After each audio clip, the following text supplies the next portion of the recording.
Are you ready to become awesomer? Hello, everyone. My name is Umar Hamid. I'm your host on the No Limit Selling podcast, where industry leaders share their tips, strategy, and advice on how you can become better, stronger, faster. Just before we get started, I've got a question for you. Do you have a negative voice inside your head? We all do, right? I'm going to help you remove that voice in under 30 days guaranteed. Not only remove it, but transform it. So instead of the voice that sabotages you, there's one that propels you to much higher levels of performance and success. There's a link in the show notes. Click on it to find out more. All right, let's get started. Hey everyone, today I have Mike Castiglione here with me today. He's an expert in sales, and we're going to talk all kinds of interesting stuff to help you grow your sales career, get more revenue. Michael, welcome to the program. Mar, happy to be here. Thanks for having me. Brilliant. So a lot of people struggle with getting conversations with the right people. They're like, Umar, once I get there, I'm brilliant. I'm not sure if they are or not, but that's their illusion. But let's help them get in front of the right person, especially in this virtual world where I think it's opened up some amazing opportunities for connection.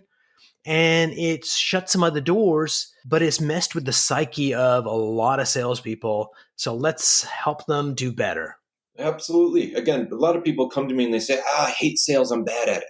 It's not that. It's the psyche. So it's the mindset of, I have to be a salesperson. And that's that perceived notion of that used car professional, where they're aggressive or sneaky or sleazy. And no one wants to be seen like that. So we're going to jump into a couple different ideas around your psyche, around some behaviors that you can do just to be yourself, right? You have a passion in your product or service and you want to grow it, but sometimes you have limited beliefs. And then we'll talk maybe a technique or two that might be able to implement it as soon as you're done listening to this podcast.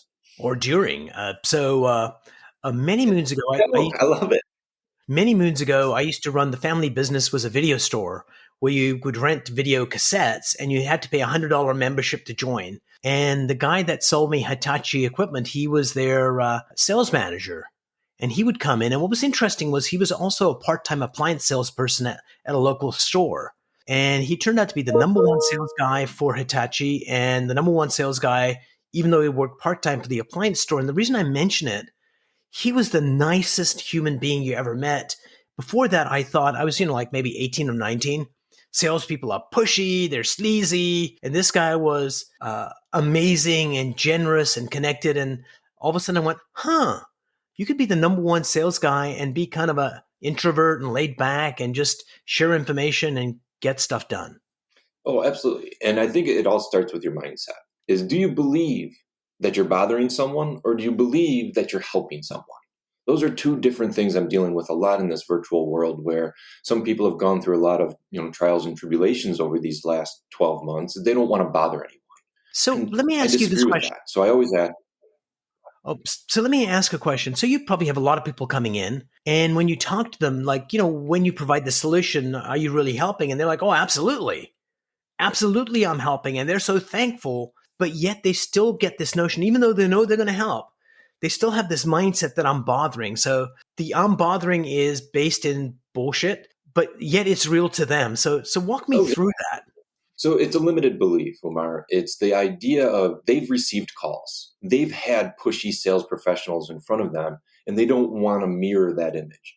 So they fear that that's what they're doing versus just being candid, always giving the person in front of them the ability to say, I'm not interested. So going in with a good technique and not being pushed, just being like you mentioned, the person at the video store, calm, precise, the relatable person, that's key. So going in, making sure that, typical technique is, hey, we might not be a good fit. At the end of this conversation, are you comfortable telling me that? That little piece right there lowers the effective filter. It's no longer, I'm trying to sell you. It's, I'm trying to listen to you. Do you have a challenge or something that I can solve? If I do, maybe we could do business together. Keyword maybe. I don't even know yet. If you don't, well, we can shake hands, part friends, or we could help each other in a professional way, because it's not about trying to, I hate the terminology, sell ice to Eskimos. I think. And they probably need it because, who wants to put snow in their drinks? They need a freaking ice machine. So agreed. And I think very much, how do you get people telling them that and actually getting them to feel comfortable doing it are two different things. So walk me through a specific client. Yeah, you can use their first name. When Judy came in, this is what she was doing, and this is what we did over X amount of time to get her to be able to execute in that way. Sure. So I'll say Jane for the fun part of it is came in first conversation with me is Mike, I don't want to be a saleswoman. I hate that idea. Over the course of several months, I do training every single week for an hour and a half, is we started first and foremost with the mindset. You're not bothering anyone, you're helping them. That right there triggered all right, well, I never thought about it that way. And then over the next couple of weeks, we started to feather in, well, how do you reach out in a professional manner? So how do you do a pattern interrupt when you are reaching? Because again, are you reaching out cold or are you reaching out warm? And two completely different conversations there, but the same recipe. So you start with some type of pattern interrupt. Did I catch it at a bad time? You don't say, did I catch it at a good time? Or, hey, it's Mike Castiglione with Sandler Training. And go into a sales pitch because the defective filter now goes up. Oh, absolutely. So you start with a little pattern interrupt. She started doing, did I catch it at a bad time? And having these just genuine 2 to 3 minute conversations. And it's the trickle over time. She realized that, it wasn't as aggressive as she thought it was. Right. So let's break down what you just said. So let's say we use that phrase, am I interrupting you? What was the exact phrase? Did I catch it at a bad time? We want to say that because bad time. Hold on for a minute. So if you said that and the person says, yes, you did, then what? Is there a better time to connect? Then you can have a conversation. Most people, so Umar, the idea behind it is the psychology of humans, we're pre-programmed to say no. So did I catch it at a good time? Am I bothering you? No. So that kind of shuts down the conversation. Did I catch it at a bad time? No. 99% of people say no, so now you're into a conversation. So that's the psychology of being different, pattern interrupt. I like it. And even if they say that not now, the conversation around when is good, and then they're obviously going to ask, what's this about, Mike? And then you get to give them a little bit of taste what it's about. Not yet. So first you ask for permission. When's the last time a sales professional asked permission from you on a call? So Never. Umar, can I take 20 seconds to tell you why I called? You can decide if we should keep talking. It's not I'm going to steamroll for the next 90 seconds telling you all these things that we do, and the person isn't listening. They're thinking of a way. They don't want to be rude, so they don't want to hang up. So it's first and foremost a pattern interrupt, then permission. Can I take 20 seconds, tell you why I called? You can decide if we should keep talking. Most people then say, yeah, go ahead. Now you're into a conversation. You take 20 seconds, you talk about who you work with, not what you do. So you talk about frustrations, emotional triggers that you can solve. So in my world, it would be those who are frustrated with not getting in front of enough new qualified prospects. I don't say, well, we do this ongoing reinforced training that can have ROI of 10x over. No one wants to be sold. They want to see if they resonate with someone and people. So you talk about perfect sense. Yeah, you talk about who you work with, and then if they say no, none of those resonate with me. So you have a call to action at the end when you're done with your 20 seconds. Do any of those resonate with you? And if they say no, not at all, you can have a quick, well, it seems like you're doing perfect. Do you have any challenges? And then they're not a good prospect. And here's one more little tidbit is when you're done with that, most people aren't going to need your service. Mm-hmm. Everyone knows 200 people on their phone knows by heart. Omar, now that you know a little bit more of what we do, is there anyone in your world that might make sense to connect me with? All right, so let's pause there just for a second. That's absolutely brilliant. And how many people go, I do? Like what percentage of people kind of go, yeah, I think I know someone? In the cold world where I'm outreaching cold, maybe 3 out of 100, maybe 3 out of 100, but I make a lot of calls. But so that's 3 more than you would have gotten. Exactly. 52 weeks in a year, that's 152 yeses. So over the course of a year, that's a lot of I can actually see that conversation. It's like, hey, Michael, my name's Umar. I was talking to John and he wanted to hang up on me. But when he figured out what I was doing, he thought, we should talk because it could help you. And it would just warm up that call so much. And that's what business is all about. It's about relationships. It's not transactional. You're not trying to, it's not the used car sales professional trying to just make a quick decision. It's relational. It's people do business with people they like and people they trust. So it starts to exactly what you just said, warm up that conversation, and then it just continues to feather on into the future. They may not need you, but then you finish the conversation. Hey, anyone in your world value a conversation with me? And as you continue to grow that, you do the behaviors every single day, week, month. Over the course of the year, you're extremely successful. And that's what people forget. They focus on the sales, not on the behaviors. So let's talk about that. You coach a lot of people. And one of the things that's really difficult to do is to get people to consistently, passionately do a particular activity over time. So it just becomes a pattern in what they do. And going from, that sounds like a good idea, and doing it for like a week to actually doing it. So how do you get people, think of someone specific that you nurtured into really adopting one of those behaviors in sales and what the results were? So again, I'll go back to my example with Jane. Is the same idea as we started with the psychology. We started then also with behaviors. So it's just a matter of, it's not about, did you achieve it? It's like you get wrapped on the knuckles. It's not punitive like that. You set a goal and you track every single day. We create what's called a cookbook. Nice. It's a little document that you track every single day, reflect once a week. So as you look back at the week, life happens, right? A customer calls, they took up half your day, you didn't get everything done. But the next day you had a couple extra hours, so you were able to get close to your goals. So it's all about the duration over time, the behaviors over time. Absolutely. So you track every day, reflect once a week, and analyze once a month. So at the end of the month, what did it result in? Did you get conversations that were meaningful? That's my major metrics. It's not about sales. Sales will come. But did I have enough meaningful conversations to reach my goals? And then as you go month to month, you don't all of a sudden drastically pivot. You say, all right, these behaviors are working. Let me keep doing them. These aren't. Why not? Because let's be honest, Umar, everything does work. You just have to figure out how. And if, you're spending way too much time doing like emails or, what I find is a lot of people do productive procrastination. Yes. So they're on LinkedIn, but they're just doing research. You shouldn't do much more than 30, 60 seconds research on a cold outreach. You should know who they are, what industry they're in, and maybe the size of the organization. Other than that, you're just spending way too much time doing productive procrastination.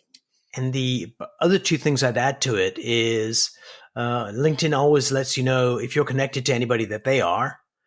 That always helps. Say, hey, Michael as well. They're like, oh, yeah, I hate that guy or whatever. And two, if there's any form of connection. So if they went to Purdue and your nephew went to Purdue, even though it's not you, that's enough to make a connection. And you don't need to spend, 23 minutes researching. Just do a quick scan down where they went to school, where they worked, and a couple of extra things. And one of those nuggets could help you connect. Because I've been on calls where it's like, oh, you worked for Hewlett Packard. I did some consulting for them.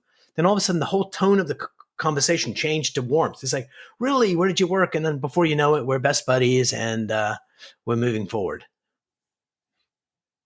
Yeah, you've warmed it up, and now you can have a genuine conversation, because that's what it's about anyways. It's about trying to understand who they are. You can start asking some good questions. The effective filter is a lot lower, and then you can start to qualify. Does it make sense to even move forward or not? Right? The idea of most of these calls is not to get a sale, it's to get a conversation. And Absolutely. Then once you just be yourself, going back to that sales professional at the video store, they were just themselves. They were calm, they were cool, they weren't pushy and aggressive. So it's about getting to that point. And that's what a lot of new businesses and businesses who struggle with sales is they're very desperate. They're only prospecting when they need business. I'm not sure if you've heard this expression before. I heard it for the first time about 2 months ago. Somebody had mentioned quota breath. That when you're desperate, customers can Yeah, sense it. It's like, oh, wait a minute. No, back away, buddy. You got quota breath. it's 100% true because it's the ebbs and flows of sales. So when, there is a downturn, people are now aggressive. I need to pay the bills. I need to pay, the everything that's coming up. So now they're much more aggressive is not a good tactic. Yeah. Consistency over time. Desperation is a terrible odor and people smell it a mile away. And then that's where you're selling them. But I can save you. I can do this. I can do why aren't you working? No one wants to be sold. It's human psychology. You try and push and you try and sell, people push right back to you. And they're like, nope, not interested. So that's why you do the behaviors over time that even when you are flush with business, if you still do those behaviors, that's where you can be that calm, cool, collective person at yourself because you don't need it. And that's huge. So let me ask you a question because this happens for a lot of salespeople. At the beginning of the month, they hit their numbers, and then consciously or unconsciously, they take their foot off the gas. And sales managers are pulling their hair out. I see it's already happened to you. And they're trying to figure out how on earth do we get these people to continue, because there is going to be a time where there's going to be famine. And if you've got those behaviors of continually prospecting, then it's no biggie because A, you're not going to have a famine, and B, you're doing it anyway. Good times, bad times is just a part of who you are. So the person who kind of stops after the first couple weeks, we call them an at-leaster. So there's winners, there's at-leasters, and then there's non-winners. That's the PC version. And, winners, they're going to continue to plow through their goals. So once they get them, they're going to try and get to the next level. At-leasters and non-winners, as soon as they reach their goal, they're going to put it in cruise control. That's where the behaviors come in. First and foremost, calling it out, right? Because in the old world, if you're putting the metrics on the sales, well, that person gets an attaboy. Well, attaboy, pat you on the back and keep on, enjoy the next couple of weeks. But if you put the focus on the behaviors, it's like you did the great behaviors and keep doing them. So as the month goes on, you can increase that quota. And then look on the other side of the spectrum. It's not a discipline when you don't get your sales. It's, are you doing your behaviors? What's going on? Let's talk through some of the challenges. Are you getting those conversations? And if you're not, what are the obstacles? If you are, and you're still not getting the quota, well, why not? Are they not the right people? So do we need to kind of reanalyze where you're fishing to have better conversations with better prospects? I was talking with a friend of mine who runs this company, and they had this new software that came in that records sales conversations, and it also records the per sales rep with the webcam during the call.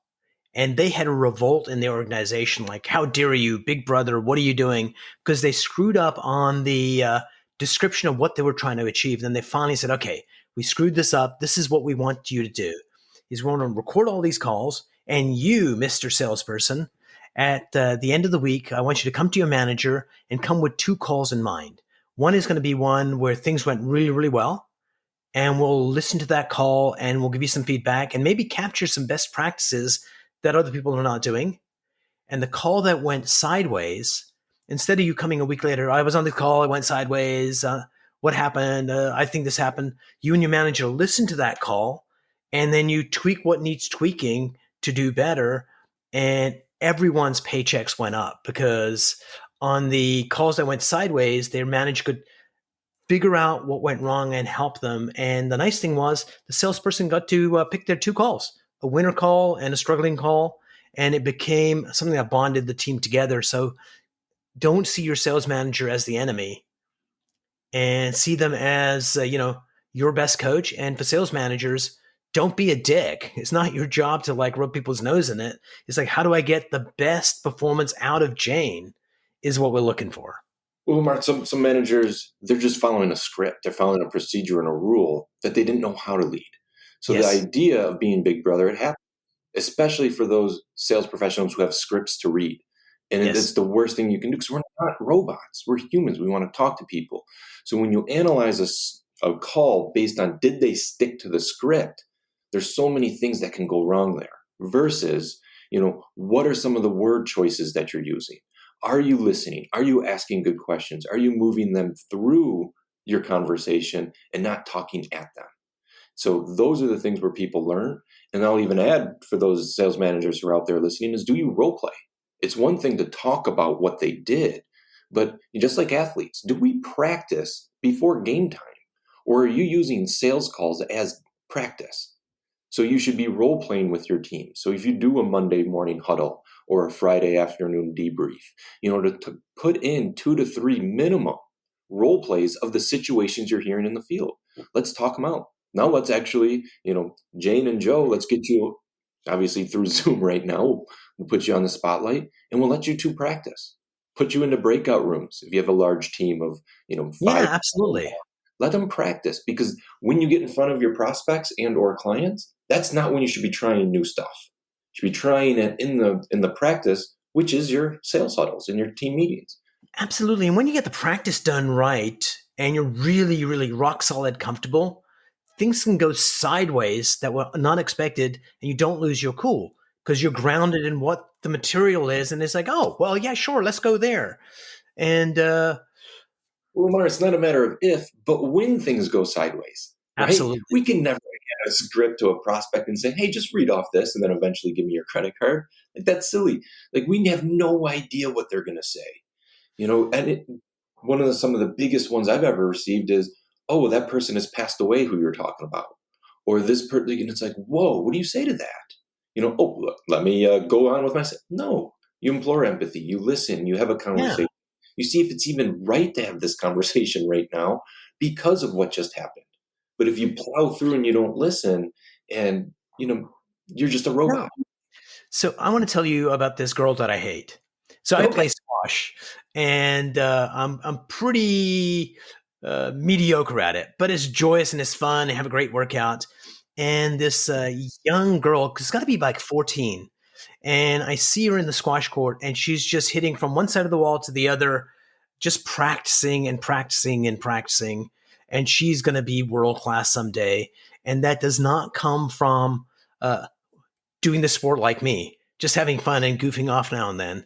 So this is somebody dedicated. No matter what your craft is, you got to put in the work, because one of the quotes I like is, success is a matter of luck. Ask any loser.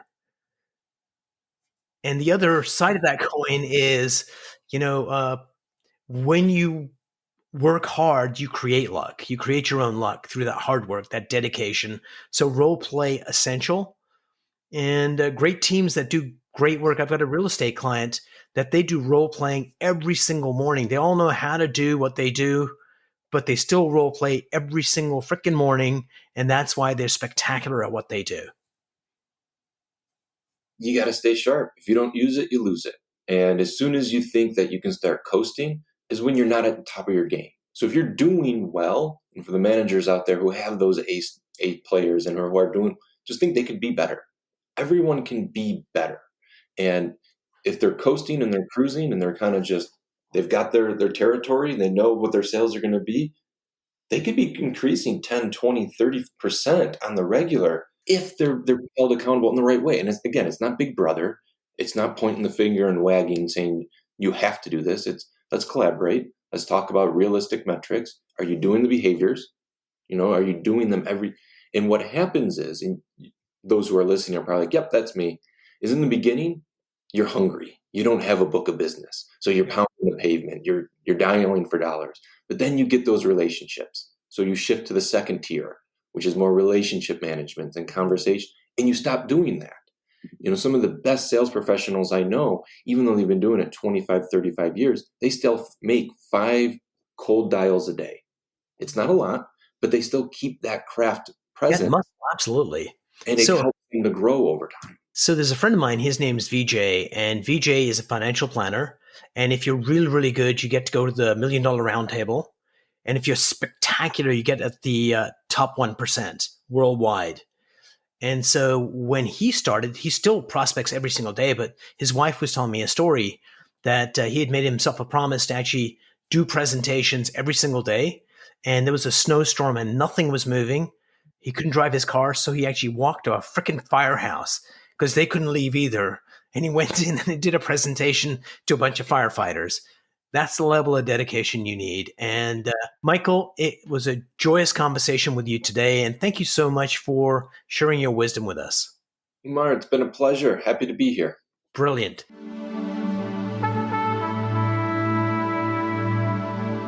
If you enjoyed this episode, please go to iTunes and leave a 5-star rating. And if you're looking for more tools, go to my website at nolimitselling.com. I've got a free mind training course there that's going to teach you some insights from the world of neuro-linguistic programming, and that is the fastest way to get better results.